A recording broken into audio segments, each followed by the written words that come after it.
ഈ ദിവസങ്ങളിൽ മാധ്യമ വാർത്തകളുടെ അടിസ്ഥാനത്തിൽ ഇന്നലെ മുഖ്യമന്ത്രിയുടെ മകൾ ഈ കേസ് തുടങ്ങിയതിനു ശേഷം ആദ്യമായി അവരുടെ ഒരു പത്രക്കുറിപ്പ് നൽകുകയുണ്ട്. അത്തരത്തിൽ SFIക്ക് സേവനങ്ങളൊന്നും നൽകിയിട്ടില്ല എന്ന മൊഴി നൽകിയിട്ടില്ല എന്നാണ് പറയുന്നത്. പക്ഷേ SFI റിപ്പോർട്ടിൽ വീണ വിജയന്റെ കമ്പനിയായ എക്സാലോജിക്കൽ ഉദ്യോഗസ്ഥരും CMRന്റെ IT ഹെഡും അതുപോലെ വീണ തന്നെയും ഏതെങ്കിലും തരത്തിലുള്ള സേവനങ്ങൾ നൽകിയിട്ടില്ല എന്ന് SFIക്ക് സ്റ്റേറ്റ്മെന്റ് നൽകിയിട്ടുണ്ട് എന്ന് ഈ റിപ്പോർട്ടിൽ കൃത്യമായി പരാമർശിക്കുന്നു.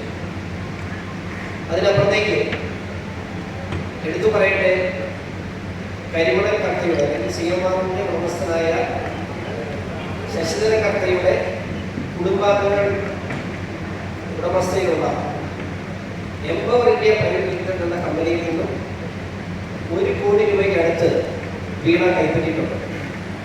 2 കമ്പനികൾ തമ്മിലുള്ള ഇടപാട് എന്ന് CPMന്റെ സംസ്ഥാന സെക്രട്ടറിയും CPMന്റെ ദേശീയ സെക്രട്ടറിയും മുഖ്യമന്ത്രി തന്നെയും നിയമസഭയിൽ ഉൾപ്പെടെ പറഞ്ഞ ഒരു വിഷയത്തിൽ പൂർണ്ണമായും ഇവർ പറഞ്ഞത് കടമായിരുന്നു എന്ന് തെളിയിക്കുന്നതാണ് എംപവർ ഇന്ത്യ പ്രൈവറ്റ് ലിമിറ്റഡ് എന്ന് പറയുന്ന സ്വകാര്യ CMR കമ്പനിയുടെ ഉടമസ്ഥയിലുള്ള സ്വകാര്യ സാമ്പത്തിക സ്ഥാപനമായ എംപവർ ഇന്ത്യയിൽ നിന്നും കൈപ്പറ്റിയുള്ള പണം. അതിന് ഏറ്റവും രസകരമായ കാര്യം 2015 8 വർഷം 25 ലക്ഷം രൂപ ഈ കമ്പനിയിൽ ഈ ധനകാര്യ സ്ഥാപനത്തിൽ നിന്ന് 12% പലിശയ്ക്ക് വീണയുടെ കമ്പനിയായ എക്സാലോജി കമ്പനി കൈപ്പറ്റിയിട്ടുണ്ട്. അതിനുശേഷം അത് 12% പലിശയ്ക്കാണ്. അതിനുശേഷം 1 വർഷക്കാലം 1 രൂപ പോലും ഈ ബാങ്കിലേക്ക് വീണയുടെ കമ്പനിയിൽ നിന്ന് തിരിച്ചടച്ചിട്ടില്ല. അപ്പോൾ തന്നെ കാര്യങ്ങൾ വ്യക്തമാണ്. തിരിച്ചടയ്ക്കാത്ത ആ കമ്പനിക്ക് വീണ്ടും 2016 വീണയുടെ കമ്പനിയിലേക്ക് വീണ്ടും ഈ കമ്പനി 25 ലക്ഷം രൂപ നൽകിയിട്ടുണ്ട്. അപ്പോഴും 1 രൂപ പോലും തിരിച്ചടച്ചിട്ടില്ല. കണക്ക് പ്രകാരവും റിപ്പോർട്ട് പ്രകാരം ആകെ 5 ലക്ഷം രൂപയാണ് തിരിച്ച് ഈ അക്കൗണ്ടിലേക്ക് കൊടുത്തിട്ടുള്ളത്. ഈ റിപ്പോർട്ട് പ്രകാരം 5 ലക്ഷം രൂപ മാത്രമാണ് തിരികെ ഈ കമ്പനിയിലേക്ക് കൊടുത്തിട്ടുള്ളത്. അത് മാത്രമല്ല, സേവനം നൽകിയെന്ന് പറയുന്ന കമ്പനി 3 ലക്ഷം രൂപ കമ്പനിക്ക് റിട്ടേൺഷിപ്പിനും 5 ലക്ഷം രൂപ മാസം വീണയ്ക്ക് ഉപദേശം IT രംഗത്ത് ഉപദേശം നൽകുന്നതിനാണ്. ഈ 3 ലക്ഷം രൂപ റിട്ടേൺഷിപ്പ് കൊടുത്ത കമ്പനിയുമായി സ്വാഭാവികമായി നമ്മൾ വിചാരിക്കുക 2 കമ്പനികൾ തമ്മിൽ ഒരു എഗ്രിമെന്റ്, ഒരു റിട്ടേൺഷിപ്പ് അല്ലെങ്കിൽ എഗ്രിമെന്റ് ഉണ്ട്.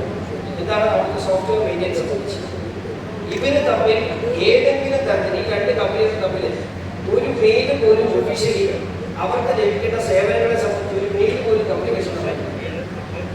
ഇപ്പോൾ വീണ ചെയ്തിട്ടുള്ള കുറ്റം എന്ന് പറയുന്നത് അനധികൃതമായി ഈ പണം ഇടപാട് നടന്നിട്ടുണ്ട് എന്ന് പറഞ്ഞാൽ അത് PMLA ആക്ടിന് പറ്റിയിട്ടുണ്ട്. സ്വാഭാവികമായും അത് ED എൻക്വയറി ചെയ്യേണ്ട വിഷയമാണ്. ED ഇതിന്റെ റിപ്പോർട്ട് കോടതിയിൽ ആവശ്യപ്പെട്ടിട്ടുണ്ട് എന്നാണ് എനിക്ക് അറിയാൻ കഴിഞ്ഞിട്ടുള്ളത്. എന്റെ കയ്യിലിരിക്കുന്ന റിപ്പോർട്ട് മറ്റൊരു ഏജൻസിക്ക് കൊടുക്കുന്നത് ED മാത്രമാണ്. ED ഇതിന്റെ കൂടുതൽ വിശദാംശങ്ങൾ രേഖകൾ ആവശ്യപ്പെട്ടുകൊണ്ട് വീണ്ടും ED സ്പെഷ്യൽ കോർട്ടിനെ സമീപിച്ചിട്ടുണ്ട്.